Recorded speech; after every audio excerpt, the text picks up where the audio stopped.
Hello বন্ধুরা, welcome to my channel Techbin Pro. আজকে একটি নতুন টপিক নিয়ে আপনাদের সামনে হাজির হয়েছি। কিভাবে আপনি আপনার মোবাইল দিয়ে ইউটিউবের ব্যানার বানাবেন।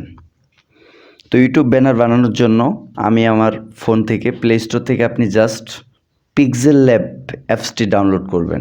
পিক্সেল ল্যাব এই অ্যাপসটি ডাউনলোড করার পরে জাস্ট ওপেন করলে এরকম একটা ইন্টারফেস আপনার সামনে আসবে। এখান থেকে জাস্ট আপনি এই সাইটে দেখেন 3 ডট চিহ্ন দেওয়া আছে। এই 3 ডট চিহ্ন একটা ক্লিক করবেন। এই 3 ডট চিহ্নে ক্লিক করলে দেখেন এখান থেকে ইমেজ সাইজ নামে একটা অপশন আছে। ইমেজ সাইজে ক্লিক করবেন। এখান থেকে কাস্টমে ক্লিক করবেন। ক্লিক করার পরে ইউটিউব চ্যানেল ব্যানার এখানে লেখা আছে ইউটিউব চ্যানেল ব্যানার, এই লেখাটার উপরে একটা ক্লিক করবেন। ক্লিক করার পরে এরকম অটোমেটিক্যালি একটা সাইজ এখানে চলে আসবে। এখান থেকে ওকেতে প্রেস করবেন। প্রেস করার পরে দেখেন এরকম একটা অটোমেটিক্যালি সাইজ এখানে রিলোড হয়ে যাবে। এইখান থেকে জাস্ট আপনাকে একটা কাজ করতে হবে যে ইউটিউবের যে ইকুইপমেন্টগুলো প্রয়োজন ব্যানার বানানোর জন্য, সেই ইকুইপমেন্টগুলো কিন্তু আমি ডাউনলোড করে রেখেছি। এগুলা এই ভিডিওর ডেসক্রিপশন বক্সে আমি দিয়ে দিব। এখান থেকে আপনারা জাস্ট কালেক্ট করে ভিডিওটা তৈরি করতে পারবেন। তো প্রথমে আমরা চলে যাই ভিডিওর প্রথমে যেই কাজটা করতে হবে, এই প্লাস বাটন থেকে আমরা ইউটিউব যে ব্যানারটা মূল যে থিমটা এটা নিয়ে আসবো। এখান থেকে জাস্ট প্লাসে ক্লিক করবেন। ফ্রম গ্যালারিতে ক্লিক করার পরে দেখেন একটু নিচে স্ক্রল করলেই যে ডাউনলোড করে রেখেছি আমি ইকুইপমেন্টটা আমরা এখান থেকে নিয়ে আসব। এই যে দেখেন এই জায়গায় লেখা আছে ব্যানার টেমপ্লেট। এই ব্যানার টেমপ্লেট এটাকে আমরা জাস্ট এখানে ওপেন করব। করার পরে এরকম একটা ইন্টারফেস আসবে। এখান থেকে জাস্ট ওকেতে প্রেস করবেন। প্রেস করার পরে জাস্ট আমরা সচরাচর কিন্তু এটাকে টেনে এখান থেকে বড় করি, আপনারা এখান থেকে বড় করবেন না। এইখান থেকে জাস্ট এই যে সাইডে দেখেন দেওয়া আছে জিরো নামে একটা বাটন দেওয়া আছে। এই জিরোতে আপনারা একটা ক্লিক করবেন। ক্লিক করার পরে একটু নিচে স্ক্রল করলে লেখা আছে দেখেন রিলেটিভ সাইজ।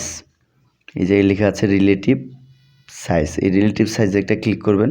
এখানে দেখেন দেওয়া আছে উইথ 75, এটাকে 100 করে দিবেন। এরপরে হাইট 99, এটাকে 100 করে দিবেন। দিয়ে এই টিক চিহ্ন একটা ক্লিক করবেন। করলে এটা অটোমেটিক্যালি সাইজ কি নিয়ে নেবে। এরপরে যে কাজটা করতে হবে এখান থেকে দেখেন একটু নিচেই লেখা আছে কালার। এই কালার অপশনটাতে একটা ক্লিক করবেন। কালার অপশনে ক্লিক করে এখানে অ্যানেবল করে দিবেন। দিয়ে দেওয়ার পরে দেখেন এখানে কিন্তু অটোমেটিক একটা কালার চলে আসছে। এরপরে এখানে টিক চিহ্ন ক্লিক করবেন। এরপরে এখান থেকে আপনি ব্যাক হয়ে এই যে এ বাটনটা আছে এ বাটনে এ পাশ থেকে এ বাটন, এরপরে পাশে দেখেন আরেকটা বাটন দেওয়া আছে। এ পাশ থেকে আবার কালার অপশন দেওয়া আছে। এই কালার অপশনে একটা ক্লিক করবেন। এই কালার অপশনে ক্লিক করার পরে এইখান থেকে আপনি কালার চুজ করে যে কোনো একটা কালার ইউজ করতে পারেন। আমি ব্ল্যাক কালারটা এখানে ইউজ করলাম। এবং কি এপাশে যে রেড কালার আপনি রাখতে পারেন অথবা অন্য কালার ইউজ করতে পারেন। এখান থেকে আমরা রেড কালার না ইউজ করতে চাইলে আপনি ভিন্ন কালার এখান থেকে নিতে পারেন। এখান থেকে আমরা সবুজ কালার দিয়ে দিলাম। দিয়ে দেওয়ার পরে একটা সেটআপ আসছে দেখেন। এই জায়গা থেকে আমি জাস্ট একটা চিজের আপনি ইনফরমেশন করে দিই। ব্যাকগ্রাউন্ড যে আমরা যে ব্যানারটা বানাই এই পাশে দেখেন দুইটা কিন্তু চিহ্ন আসছে। দুইটা চিহ্ন হচ্ছে মূলত এটা মোবাইলের যে মেজারমেন্ট অনুযায়ী যে ব্যানারটা, এই ব্যানারটা এইটুকু সাইজ আমরা দেখতে পারবো। পাশে যেইটুকু সাইজ আমরা দেখতে পাচ্ছি এই পাশ পর্যন্ত এইটুকু হচ্ছে আমাদের ডেস্কটপ মোডের জন্য। ডেস্কটপে যখন আমরা দেখব এই ব্যানারটাকে তখন এই পুরো সাইজটা আমরা দেখতে পারবো। এরপরে যে কাজটা আপনাকে করতে হবে এখান থেকে জাস্ট এই প্লাস যে বাটনটা আছে এই প্লাসে একটা ক্লিক করবেন। প্লাসে ক্লিক করার পরে দেখেন এখানে লেখা আছে শেপ।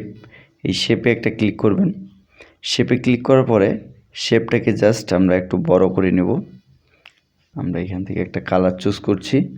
কালারটা চুজ হয়ে গেলে আপনি জাস্ট এটাকে টিক চিহ্ন দিবেন। দিয়ে একটু নিচে স্ক্রল করলে এখানে লেখা আছে দেখেন রোটেট।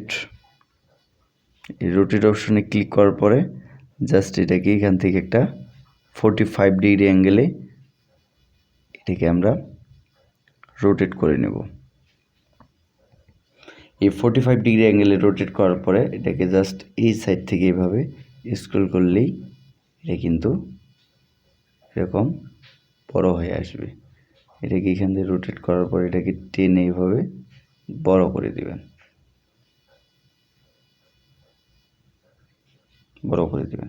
দিয়ে দেওয়ার পরে দেখেন এই সাইড থেকে আমরা দুইটাকে লক করে দিব। এখান থেকে দেখেন এই যে লক বাটনে আমি ক্লিক করে দিচ্ছি। লক বাটনে ক্লিক করলে এই জায়গাগুলো থেকে আর এগুলো সরে দাঁড়াবে না। এরপরে এখান থেকে জাস্ট এটা হয়ে গেলে একটু উপরের দিকে স্ক্রল করলে দেখবেন এখানে লেখা আছে টু ব্যাক। এই যে লেখা আছে টু ব্যাক, এই টু ব্যাকে একটা ক্লিক করবেন। ক্লিক করলে এই সাইজটা কিন্তু অটোমেটিক্যালি এখানে 45 ডিগ্রি অ্যাঙ্গেলে বসে গেছে। এরপরে যে কাজটা করতে হবে, আমরা আবার এই প্লাস বাটনে ক্লিক করব।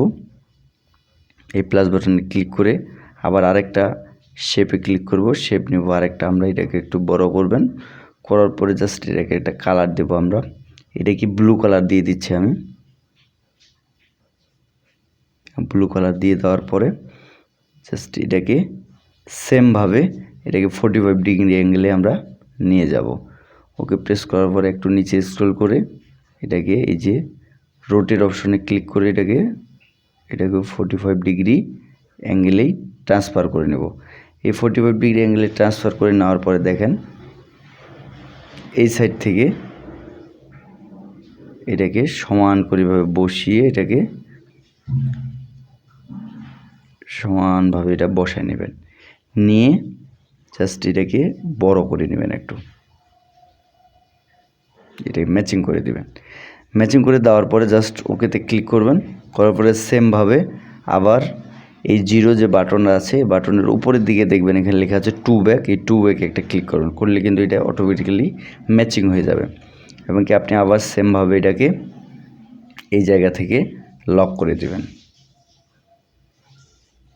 লক করে দিলাম, দিয়ে দেওয়ার পরে আমাদের কিন্তু একটা ডিজাইন তৈরি হয়ে গেল। এরপরে আমাদের যে কাজটা করতে হবে, এই প্লাস বাটনে আবার আমরা ক্লিক করব। প্লাস বাটনে ক্লিক করব, ক্লিক করে আমরা একটা নতুন শেপ এখান থেকে নিয়ে আসব। আপনারা যে কোনো শেপ এখান থেকে বানাইতে পারেন। আপনি যদি চান এরকম শেপ বানিয়ে আমরা ছবি দিব, সেটাও এখান থেকে আপনি দিতে পারেন। আমরা এটাকে প্রেস করলাম, প্রেস করার পরে আবার প্লাস বাটনে ক্লিক করে ফ্রম গ্যালারিতে চলে গেলাম, গিয়ে আমরা এখানে যে কোনো একটা ছবি এখানে প্রেস করব। ছবিগুলোকে ব্যাকগ্রাউন্ড পিএনজি ফরম্যাট করে নেবেন। এটা অনলাইনে আপনি PNG format remover, background remover থেকে এটা আপনি করে নিতে পারেন। ব্যাকগ্রাউন্ড রিমুভার নিয়ে আমার একটা ভিডিও অলরেডি এই চ্যানেলে দেওয়া আছে, আপনি সেটা দেখে নিতে পারেন। ছবি আমরা প্লেসমেন্ট করে দিলাম, দিয়ে দেওয়ার পরে দেখেন এই সাইডটায় আমরা আমাদের চ্যানেলের নাম লিখব। এখান থেকে টেক্সটে ক্লিক করবেন, টেক্সটে ক্লিক করে এই যে কলমের মতো যে অপশনটা আছে এটাতে ক্লিক করে নিউ টেক্সট এই লেখাটার উপরে জাস্ট লিখবেন আপনার চ্যানেলের নাম, টেকবিন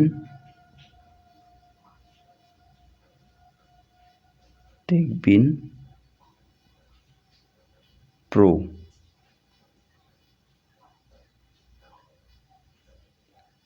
আপনি আপনার চ্যানেলের নামটা এখানে ইউজ করতে পারেন খুব ইজিলি।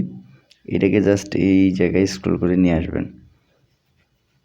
নিয়ে আসার পরে এটাকে কি করবেন, আপনি কালার করে দেবেন। এতে ক্লিক করার পরে এটাকে কালার করে দেবো আমরা, রেড কালার, টিক চিহ্ন দিবেন। একটু নিচে স্ক্রল করলে এখানে বি স্টাইল লেখা আছে, বোল্ড করে দিবেন, টিক চিহ্ন দিবেন। আর একটু নিচে স্ক্রল করলে স্ট্রোক লেখা আছে, এটাকে আর একটু কালারফুল করে দেব। এভাবে আপনি আপনার চ্যানেলের নামটা এখানে ইজিলি ইউজ করতে পারেন। এরপরে আমরা এই প্লাস বাটনে আবার ক্লিক করব, ক্লিক করে ফ্রম গ্যালারিতে চলে যাব। যাওয়ার পরে এখান থেকে জাস্ট আমরা সাবস্ক্রাইব যে লেখাটা এই লেখাটা এখান থেকে নিয়ে আসব। এই সাবস্ক্রাইব এই লেখাটাকে এখানে আমরা যোগ করে দেব। সাবস্ক্রাইব লেখাটা এটাও পিএনজি ফরম্যাটে ট্রান্সফার করা, এটাকেও জাস্ট এখান থেকে এখানে আপনি কনভার্ট করে নিয়ে আসবেন। এখান থেকে দেখেন আবার আমরা পিএনজি ফরম্যাটে আবার প্লাসে ক্লিক করে ফ্রম গ্যালারিতে চলে যাব। এখানে একটা টেক্সট আমার পিএনজি ফরম্যাট আমি বানিয়ে রেখেছি। এই ইমেজটাকে আমরা এখানে প্লেসমেন্ট করে দেব। এটাকে প্লেসমেন্ট করে দেওয়ার জন্য এই সাইডটা আমরা ইউজ করব। এখানে দিয়ে দিলাম। দিয়ে দেওয়ার পরে দেখেন আবার আমরা প্লাস বাটনে ক্লিক করে ফ্রম গ্যালারিতে চলে যাব। যাওয়ার পরে এখানে আমরা কিছু লোগো আছে, copy of social media, Facebook, Twitter, Instagram, এই লোগোটা আমরা এখানে ইউজ করব। এভাবে আপনি পিএনজি ফরম্যাট করে নেবেন সবগুলোকে। আর পিএনজি ফরম্যাট যদি আপনি বানাতে চান বা বানানোই লাগবে, তাহলে আমাদের ডেসক্রিপশন বক্সে এগুলো সবগুলোর পিএনজি ফরম্যাট আমি দিয়ে দিব, সেখান থেকে আপনারা ডাউনলোড করে ইউজ করতে পারেন। এই যে দেখেন মোটামুটি আমাদের ব্যানার কিন্তু এখানে রেডি হয়ে গেল। এরপরে জাস্ট এখান থেকে এগুলোকে সবগুলোকে লক করে দিবেন। লক করে দেওয়ার পরে দেখেন পাশের যে দুই সাইডটা আছে, দুই সাইডটা কিন্তু আমরা কোনো ডিজাইন ইউজ করিনি। এই দুই সাইডে আমরা কিছু ডিজাইন ইউজ করব। আবার প্লাস বাটন ক্লিক করব, ফ্রম গ্যালারিতে চলে যাব। যাওয়ার পরে এখানে দেখেন আরেকটা ডিজাইন আমরা এখানে ডাউনলোড করে রেখেছি। এটাকে জাস্ট এখান থেকে কেটে নেব। কেটে নিয়ে এটাকে এই সাইড থেকে এখানে দিয়ে দেব। আবার প্লাস বাটনে ক্লিক করব, ফ্রম গ্যালারিতে চলে যাব। এই সাইড থেকে দেখেন যেই পিকচারটা আমরা এখান থেকে পিএনজি ফর্মটা কাটলাম, এখান থেকে অর্ধেকটা এই পাশে দিয়ে দেব। এই যে এ পাশে দিয়ে দিলাম। এরপরে দেখেন এখান থেকে কিছু ব্রুশ আছে, এটা আমরা ফর্ম গ্যালারিতে চলে যাব। এই ব্রুশেস আমরা এখান থেকে নিয়ে আসব। এই যে দেখেন এই ব্রুশেসটা আপনি এইভাবে ছোট করে নিতে পারেন, নিয়ে এটাকে কালারফুল করে দিতে পারেন। এখান থেকে জাস্ট কালারে ক্লিক করবেন, করে এটাকে আমরা রেড কালার দিয়ে দেব। তাহলে আপনি রেড কালার দিয়ে দিতে পারেন। এখান থেকে জাস্ট কালারে যাব, এনেবল করে দেব রেড কালার। দেখেন অলরেডি এটা রেড কালার হয়ে গেল। সেমভাবে এই পাশটায় আবার প্লাসে ক্লিক করব, ফর্ম গ্যালারিতে যাব। যে ব্রুশটা নিয়ে এসেছি সেই ব্রুশটাই আবার এই সাইডেও আমরা ইউজ করব। এই যে এটাকে এই পাশেও আমরা ইউজ করব সেমভাবে। এটাকে এভাবে ক্রপ করে ছোট করবেন, করার পরে এই পাশটায় প্লেসমেন্ট অনুযায়ী বসানোর পরে এখান থেকে জাস্ট আবার কালারে ক্লিক করবেন, করার পরে এনেবল করবেন, করলে রেড কালার এখানে সিলেক্ট করাই আছে। দেখেন অলরেডি কিন্তু ব্যানার রেডি। তো দেখেন এভাবে কিন্তু আপনি আপনার ব্যানারটা খুব ইজিলিভাবে পিক্সেল ল্যাব অ্যাপসের মাধ্যম দিয়ে তৈরি করতে পারেন। এভাবে তৈরি হয়ে যাওয়ার পরে জাস্ট এই সাইডে দেখেন সেভ বাটন দেওয়া আছে, এখান থেকে আপনি এটা ডাউনলোড করে নিতে পারেন। এখানে ক্লিক করার পরে save as project, save as image দুইটা দেওয়া আছে। আপনি প্রজেক্ট হিসেবে এটা রাখতে পারেন পরবর্তী আবার এটা মডিফাই করার জন্য, অথবা সেভ অ্যাজ ইমেজ হিসেবে আপনি এটাকে ডাউনলোড করে নিতে পারেন। আমরা সেভ অ্যাজ ইমেজ হিসেবে এটা ডাউনলোড করছি। সেভ অ্যাজ ইমেজ ক্লিক করার পরে দেখেন এরকম আসবে যে জেপিজি, এই জায়গাটা দেখেন জেপিজি, পিএনজি কোন ফরম্যাটে আপনি নেবেন। আমরা জেপিজিতেই রাখলাম, এমনকি সাইজ অটোমেটিক্যালি এখানে আমরা সিলেক্ট করে নিয়েছিলাম প্রথমবারে। এরপরে আপনি জাস্ট এখান থেকে সেভ টু গ্যালারি এই অপশনে একটা ক্লিক করবেন। ক্লিক করলেই আপনার ব্যানার ইজ রেডি। তো এখান থেকে আপনি খুব সহজে পিক্সেল ল্যাব অ্যাপসের মাধ্যম দিয়ে আপনি আপনার ইউটিউব ব্যানার বানাতে পারেন। আপনি যদি আমার চ্যানেলে নতুন হয়ে থাকেন তাহলে প্লিজ চ্যানেলটিকে সাবস্ক্রাইব করবেন, আর যদি অলরেডি সাবস্ক্রাইব করে থাকেন তাহলে থ্যাংক ইউ সো মাচ।